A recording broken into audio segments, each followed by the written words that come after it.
എല്ലാവർക്കും നമസ്കാരം. നമ്മളൊരു പ്രത്യേക പ്രതിസന്ധി കാലഘട്ടത്തിലൂടെയാണ് കടന്നുപോയിക്കൊണ്ടിരിക്കുന്നത്. COVID-19 എന്ന മഹാമാരി ലോകത്ത് പടർന്നു തുടങ്ങിയത് മുതൽ നമ്മൾ ഓരോ കുടുംബവും ഓരോ വ്യക്തിയും യഥാർത്ഥത്തിൽ ഒരു തുരുത്ത് സൃഷ്ടിച്ച് അതിനകത്ത് കഴിഞ്ഞുകൂടുകയാണ്. ആകപ്പാടെ നമ്മൾ വിഹുലരാണ്. നമുക്കൊരുപാട് ടെൻഷൻ, സ്ട്രെസ്സ് എല്ലാം നിറഞ്ഞുകൊണ്ടിരിക്കുകയാണ്. മാനസികമായ സംഘർഷം, സമ്മർദ്ദം നമ്മൾ അനുഭവിക്കുന്നുണ്ട്. പക്ഷേ നമ്മൾ അനുഭവിക്കുന്ന സംഘർഷത്തെക്കാളേറെ, കാരണം നമുക്കിതിൻ്റെ ഗൗരവം ഏറെക്കുറെ അറിയാം, അതിൻ്റെ എത്രയോ 10 മടങ്ങാണ് നമ്മുടെ കുട്ടികൾ അനുഭവിച്ചുകൊണ്ടിരിക്കുന്ന പ്രശ്നം. കാരണം അവർ കഴിഞ്ഞ മാർച്ച് മാസം തൊട്ട് തനിച്ച് ഓരോ കുട്ടിയും അവരവരുടെ വീടുകളിൽ ലഭ്യമായ സൗകര്യത്തിനകത്ത് ഒതുങ്ങിക്കഴിയുകയാണ്. പരസ്പരം തൊട്ടപ്പുറത്തുള്ള വീട്ടിലെ കുട്ടിയോട് പോലും പങ്കുവെക്കാൻ കഴിയാതെ, കളിക്കാൻ കഴിയാതെ, ഒരു വെക്കേഷൻ ഇല്ലാതെ, ഒന്നും ഇല്ലാതെ അവരനുഭവിച്ചുകൊണ്ടിരിക്കുകയായിരുന്നു. അപ്പോൾ അത് കഴിഞ്ഞ് ഈ ജൂൺ മാസം സ്കൂൾ തുറക്കുമ്പോൾ, ആരംഭിക്കുമ്പോൾ അവർ പുതിയ പുത്തനുടുപ്പൊക്കെ ഇട്ട് സാധാരണഗതിയിൽ ആഹ്ലാദത്തോടു കൂടി പോയിക്കൊണ്ടിരുന്ന ഒരു സ്കൂൾ റീഓപ്പനിങ് ഇല്ല, വെക്കേഷൻ ഉണ്ടായിട്ടില്ല, സ്കൂൾ റീഓപ്പനിങ്ങും ഇല്ല. ഇപ്പോൾ അവർ എല്ലാ കുട്ടികളും ഓൺലൈൻ ക്ലാസ്സിനെ ആശ്രയിച്ചാണ് ജീവിക്കുന്നത്. ക്ലാസ്സുകളെല്ലാം ഓൺലൈനാണ്, അതല്ലാതെ മറ്റൊരു മാർഗ്ഗമില്ല. അപ്പോൾ അങ്ങനെ ഓൺലൈൻ ക്ലാസ്സുകളെ ആശ്രയിച്ച് കഴിയുന്ന കാലഘട്ടത്തിൽ നമ്മുടെ കുട്ടികൾ അതിനെ മാത്രം ആശ്രയിച്ച് കഴിയുന്ന കാര്യത്തിൽ നമ്മൾ ചില കാര്യങ്ങൾ ശ്രദ്ധിച്ചേ മതിയാകും. കുട്ടികളുടെ നന്മ ഓർത്ത് നമ്മൾ ചില കാര്യങ്ങൾ ശ്രദ്ധിച്ചേ മതിയാകും. കാരണം കാനഡയിൽ CPC ചൈൽഡ് പ്രൊട്ടക്ഷൻ സെൻറ്റർ എന്ന് പറഞ്ഞിട്ട് അവിടുത്തെ കാനഡയിലെ ഒരു ഔദ്യോഗിക ഏജൻസി നടത്തിയ പഠനത്തിൽ ഈ കാലഘട്ടത്തെ മുൻകൂട്ടി കണ്ടുകൊണ്ട് തന്നെ നമ്മുടെ സൈബർ ലോകത്ത് പുതിയ ഒരുപാട് സൈബർ ബുള്ളിങ് പോലുള്ള പരിപാടികൾ ആസൂത്രണം ചെയ്തുകൊണ്ടിരിക്കുകയാണ് എന്നവർ കണ്ടെത്തിയിട്ടുണ്ട്. അവരതിന് മുന്നറിയിപ്പ് താക്കീതും കൊടുത്തിട്ടുണ്ട്.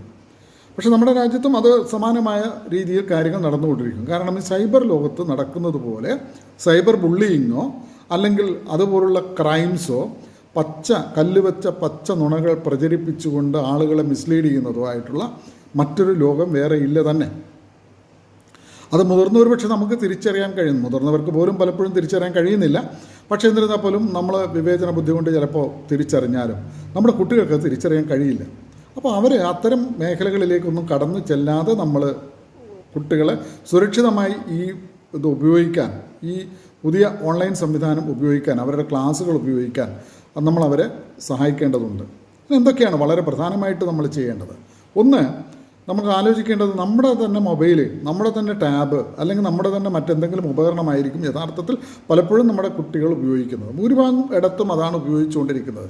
കാരണം നമുക്കറിയാം, നമ്മുടെ രാജ്യത്തിൻ്റെ ഒരു പ്രത്യേക സാഹചര്യം വെച്ചിട്ട് ഓരോ കുട്ടിക്കും പ്രത്യേകം മൊബൈലോ പ്രത്യേകം TV-യോ പ്രത്യേകം ടാബോ വാങ്ങിച്ചു കൊടുക്കാൻ കഴിയാവുന്ന ഒരു സാമ്പത്തിക ശേഷിയുള്ള ആളുകൾ വളരെ വിരളമാണ്. ഒന്നുപോലും മേടിച്ചു കൊടുക്കാൻ കഴിയാത്തത് കൊണ്ട് കുട്ടികൾ ആത്മഹത്യ ചെയ്ത വളരെ ദുഃഖകരമായ കാര്യങ്ങൾ പോലും നമ്മുടെ രാജ്യത്തുണ്ടായിട്ടുണ്ട്. പക്ഷേ ഏതായിരുന്നാലും സർക്കാരിൻ്റെയൊക്കെ ഇടപെടലോട് കൂടിയിട്ട് അത്തരം കാര്യങ്ങൾ നമ്മൾ ഏറെക്കുറെ പരിഹരിച്ച് വരുന്നുണ്ട്.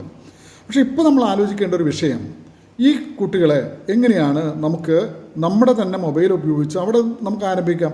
നമ്മുടെ തന്നെ മൊബൈൽ ഉപയോഗിച്ചാണ്, നമ്മുടെ തന്നെ ടാബ് ഉപയോഗിച്ചാണ് നമ്മുടെ കുട്ടികൾ ഇത് ഉപയോഗിച്ച് ശീലിക്കുന്നത് എങ്കിൽ ആദ്യമായിട്ട് ചെയ്യേണ്ടത്, നമ്മൾ ഉപയോഗിക്കുന്ന മൊബൈൽ നമ്മുടെ അക്കൗണ്ട്, അതിനകത്ത് നമ്മൾ ഉപയോഗിക്കുന്ന ചില ക്രമീകരണങ്ങളുണ്ട്. നമ്മുടെ വാട്സാപ്പ് ആകാം, ഫേസ്ബുക്ക് ആകാം, മെയിൽ അക്കൗണ്ട് ആകാം. ഇതിനകത്തൊക്കെ നമ്മൾ അതൊരു പ്രത്യേകം ആപ്പ് ലോക്ക് ഉപയോഗിച്ച് ലോക്ക് ചെയ്തിരിക്കണം. എന്തുകൊണ്ടാണെന്ന് പറഞ്ഞാൽ അത് ലോക്ക് ചെയ്യുന്നത് കുട്ടികൾ ഇത്തരം മേഖലകളിലേക്ക് നമ്മുടെ അക്കൗണ്ടും അതും തമ്മിൽ പരിശോധിച്ച് അവർ വിശ്രമ സമയം അതൊക്കെ നോക്കിയിട്ട് ചിലപ്പോൾ നമ്മൾ ഓപ്പറേറ്റ് ചെയ്തുകൊണ്ടിരിക്കുന്ന ബാങ്കിൻ്റെയോ മറ്റേതെങ്കിലും കാര്യങ്ങളിലോ അവരറിയാതെ സ്പർശിച്ചാലുണ്ടാകുന്ന ഭവിഷ്യത്ത് അവർക്കറിയില്ല.